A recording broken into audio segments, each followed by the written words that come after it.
Marcus Fava Neves, University of Sao Paulo, Brazil. Yeah. But you're also very heavily involved with the business world and agroeconomics. Yeah, that's my day-to-day life. You know, a lot of people don't understand what agroeconomics means. Put it in terms of how you use it, what would you say it means? We should understand agriculture as an integrated business. You have, in a very easy way for people to perceive, when a farmer is producing, he had to buy some seeds, he had to buy machinery, he had to buy crop protection.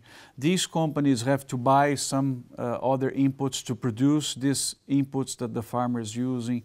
Then the farmer sells his production, it goes to an industry that processes this production. This industry, like the poultry, pork industry, the milk industry, they also buy other things like packaging, like services, like electricity, a lot of things. Then this goes to the supermarket, goes to other distribution systems, goes to restaurants, and goes to the final consumer. So that's agribusiness, when you see all these things in an integrated way, working as a chain. How does South Africa differ from, say, the Brazilian agriculture market?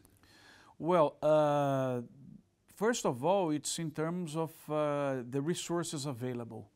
Since Brazil is a bigger country, it has a larger capacity of soils producing and to be brought to production. Brazil also has in terms of water, although the water in the country is not well distributed, but the rainfall is a little bit bigger than what we have here. So some of the natural conditions of the country make the country more competitive. Then you have the business people, and we are almost the same because you have a wonderful business being done here in several food chains as we have there in Brazil. But when you try to isolate the country, I would tell you that the major difference is that we have more resources available, and this will be used now to produce to China and to India and to these highly consuming markets. How important is that Chinese market becoming to Brazil? Well, if you look at the exports of Brazil, China went from almost zero 10, 12 years ago to the largest buyer of Brazilian products today. It's by far bigger than Europe, the US, and it's where the exports are moving, mostly soybeans, other grains, meat. The capacity of production in China will not face the demand. So I used to call this the food bridge, which is food being produced in Brazil towards the Chinese consumer. Now it's not only China, I'm also worried with India. How important, and I ask this question with a hidden meaning, are the farming, or is the farming community to the Brazilian government, if we match it with the South African situation? It's the most important, guys. And finally, the government, the Brazilian government recognized this. Brazil as a country, as an export-import nation, is not performing well because our trade balance is going down. Amount of services, amount of travelings that people do outside Brazil, tourism, imports of products. So the trade balance is like around $15 billion surplus and going down. When you separate agribusiness in Brazil, exports $100 billion and imports only $15 billion. So of this surplus of 15, 85 is agribusiness that is supplying. So you can imagine, if you remove agribusiness from Brazil, our trade balance goes from plus 15 to minus 70. And then you have inflation, you have the country will break. How does that compare to South Africa? Are we in similar circumstances? I don't have the exact figures of South Africa, but I see as South Africa, agribusiness in South Africa, mostly what you do in fruits, in grapes, in wine, in grain, as a surplus business. But I should check this better. But when you look at the potential of growth, definitely it's going to be a surplus business. A tenuous question here. As you're well aware, 30% of all imported poultry into South Africa comes from Brazil. Good market for Brazil. But South African farmers are not happy with that. They want a tariff brought in against that. How do you feel? Do you think that is the way it should work if we wish to be part of BRIC? Well, it depends, because if you raise a tariff, there's always positive and negative points. If the positive points are much bigger than the negative ones, then you may ask for a raise of a tariff. Every raise of a tariff, in my opinion, should have a day to start and a day to end, because then the industry knows that they have a oxygen for a 3-4 year agenda to make themselves competitive.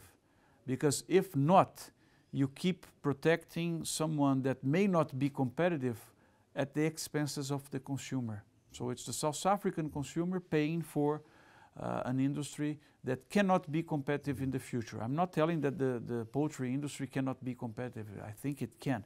It needs a plan. It needs some help from the government, being it logistics, taxes, innovation, sanitary, whatever it makes part of the agenda to be competitive. So that's the major possibility. Look at some countries that raise a barrier and never remove the barrier, like the example of sugar in the US. Sugar, the North Americans are not competitive to produce, but they keep the barrier. So what happens? Coke and all the food industries, they should buy sugar more expensive than the international market, and they send this to the final consumer. So you have the consumer paying for an industry that can't be efficient in the long term. Now, I know it's dear to your heart and you know an awful lot about biofuels. Do you see that as being the time to move now rather than later? It's already late. It's already late to move in, but better today than never. So, or in 5 years from now. I only see benefits when I see biofuels in a country going on. These spread money to farmers, you include people, you generate business, you reduce imports, you improve exports. So this, I come from a region that's traditional in producing biofuels. It's a... Just interrupt you there, but don't you, by making biofuels out of barley, wheat, or whatever you're going to make it from, aren't you interrupting the food chain and less food is supplied by doing that? If you have a surplus of these grains, then it's another business to the farmer. How do you control the farmer who might get a better price for his biofuel than he does at the marketplace? Yeah, when the government settles a biofuel policy, there's a mandate, and that mandate includes a maximum quantity. That's the percentage of the gasoline that will be added with ethanol. So the mandate is controlled by the government. So the government creates a market.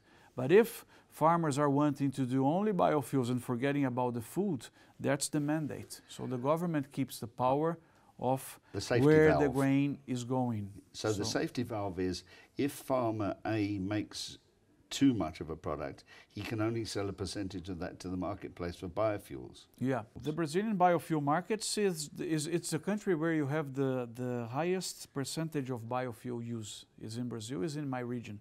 That's where I come from.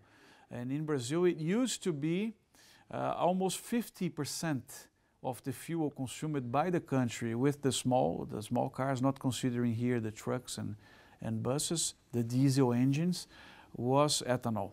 Now it reduced a little bit because the industry suffered a crisis in terms of weather, in terms of financing capacity, and it came down to 30, 35, but it will increase again to 50%. So can you imagine, half of the fuel of a country is supplied by a relatively small area of sugarcane in the country. There is a new way of producing biofuel, and that's from algae. And are you pursuing that in Brazil as well? Yes, this is being studied all over the world. I think it came from people from California studying this. And all sources of life that we have, being it plants, whatever do we have that can pick up the energy of the sun together with some other resources and transform in energy for us to use, all these sources are welcome. So if you have something that can generate biomass or generate whatever in a renewable way and protecting the environment, and its cost is feasible, let's put money into it because it's going to help us. If you were able to address government at the moment in South Africa as a friend of this country, What would you be telling them to do regarding biofuels? I think plan the volumes and start adding ethanol to the gasoline in a way that may be like 5%, then that 10%, then go increasing this because there's capacity of producing this, if not in South Africa, in neighboring countries. So you're creating a market also for you.